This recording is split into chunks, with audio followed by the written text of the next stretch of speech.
With so much content whizzing around out there, there's only one storytelling platform that helps you keep calm and stay informed and inspired: Flipboard. Flipboard curates the world's stories so you can be smarter in your work, life, and play. Choose from thousands of topics to personalize Flipboard and get the latest stories from the best publishers and experts delivered to you 24/7. When you see stories you want to save or share, tap the plus button to add them to private or public collections. It's that simple. Used by millions of people every day, Flipboard is how people move themselves and the world forward. Get started now at flipboard.com.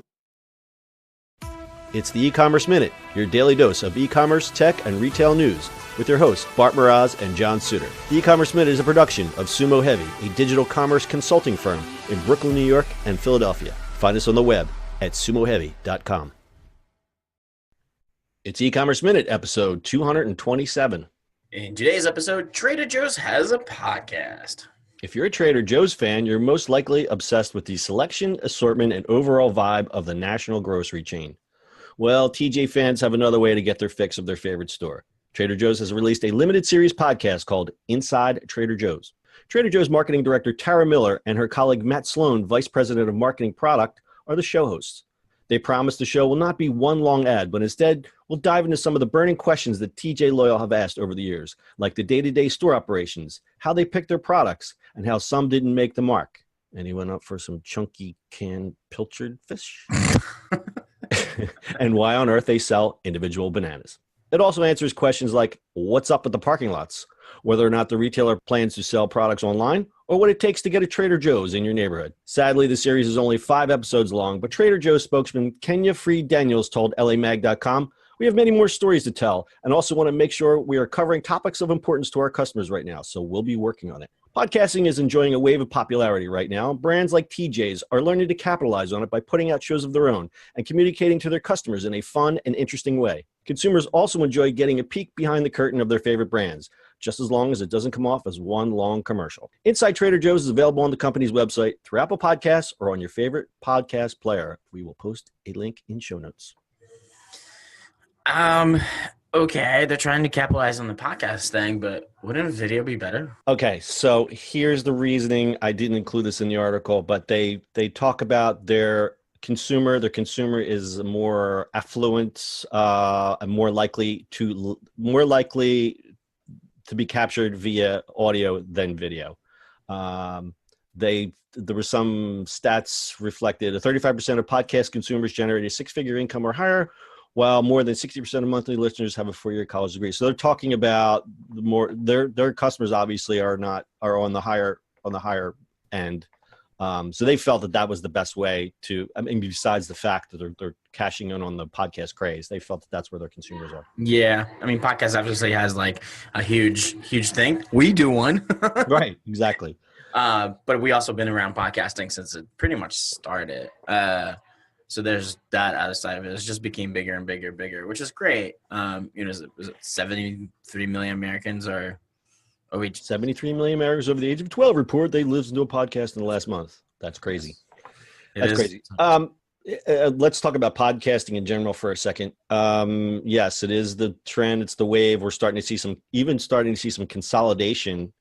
You look at a company like Gimlet that was like, where were they 2 years ago? They weren't even around, and now they're putting out, they're putting out TV. They're getting into film. It's just pretty insane what's happening. I think what the problem's going to be is then everyone's going to be a Me Too, and let's dovetail this into Trader Joe's and brands. Is that someone's going to look at this and say, this is a great idea. And then you're going to have a bunch of copycats, and that's where it gets diluted. And that's when people stop paying attention. And then it's just, it's the, struggle of finding good content and promoting it. But that's just a regular struggle, right? It's becoming that. I mean, look at YouTube, look at all the stuff that's going on between music, and it's just content and trying to find good content. Right. And what's going to break through, because you can say, oh, I've got a podcast, but if it's not any good and no one listens to it, then what really is the point there?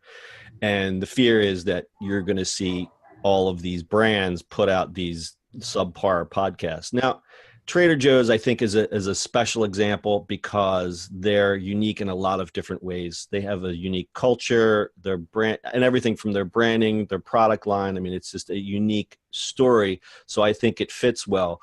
But but on the same note, would you listen to a podcast about Safeway?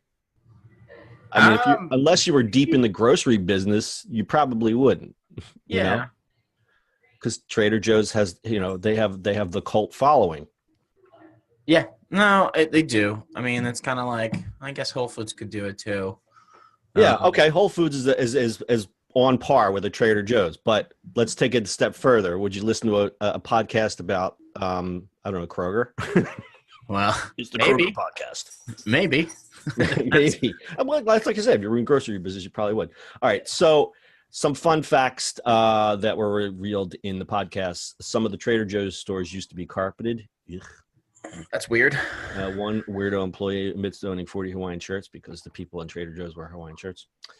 The Trader Joe's staff tries everything, even the dog biscuits, which Sloan says taste like salmon and sweet potato. I can imagine that. Mandarin Orange Chicken has been the overall favorite Trader Joe's product in Customer Choice Awards for 9 years running. I agree with that. Not so surprising. 80% of the products sold at Trader Joe's are private label, meaning they're produced by an outside brand, which is why they're able to keep the cost so low. But I don't think they're that cheap. There was one interview, the founder of Trader Joe's, where he flat out said the whole model is to buy cheap foods people would never normally buy, call them exotic, and sell them at a jacked up price. That is more accurate. Well, I guess that's a good way of doing business. That's a good business model. You know what? Here's the thing. I don't go to Trader Joe's that often, only because it's just geographically in the wrong place for me. But it's a different vibe when you go in there. Everyone is friendly. Some call it downright creepy, like they say, these dirty hippies that work there. It's just always smiling all the time. It's like it's a cult, but it's a pleasurable experience. Their food's great. As a designer, I love their packaging. I just love the whole vibe, and I can understand why there's a big following for this company. Yeah, and the thing you don't have because you live in PA is they've been always famous for their $2 chuck, which is right. They have the good wine, the good cheap wine. Yeah, it used to be like $2 for a bottle, which was really hilarious. Right. Charles Shaw, $2 chuck. Yep. My mother's neighbor used to rave about it. He used to order it. Yeah, unfortunately, PA, you cannot get that. Can't get it. All right, pretty interesting. So, Trader Joe's riding the podcast wave. Got anything else, Bart? Now I want $2 chuck for some reason, or single bananas. I don't understand. It's still early in the morning, but we'll use the theater of the mind and pretend it's 5. Yes, let's have a glass of $2 chuck. Or a single banana. Or a single banana. Oh, I was supposed to tell the banana story, so I didn't want to leave everyone hanging. Does everyone know the Trader Joe's single banana story? I don't. Okay, Trader Joe's has an unusual approach to selling bananas. CEO and chairman Don Bain once spotted an elderly woman in a grocery store. When he asked her why she passed over the bananas, which were sold in bunches of 4, she informed him, "Sonny, I may not live to that 4th banana." At that moment, he knew Trader Joe's had to sell individual bananas for 19 cents each. All right, so it's probably a made-up story, but every company has that little piece of folklore. The poor old lady, "I may not see that 4th banana, Sonny." All right, anything else? No, that's it. All right, that's your e-commerce minute for today. We'll see you on the internet tomorrow.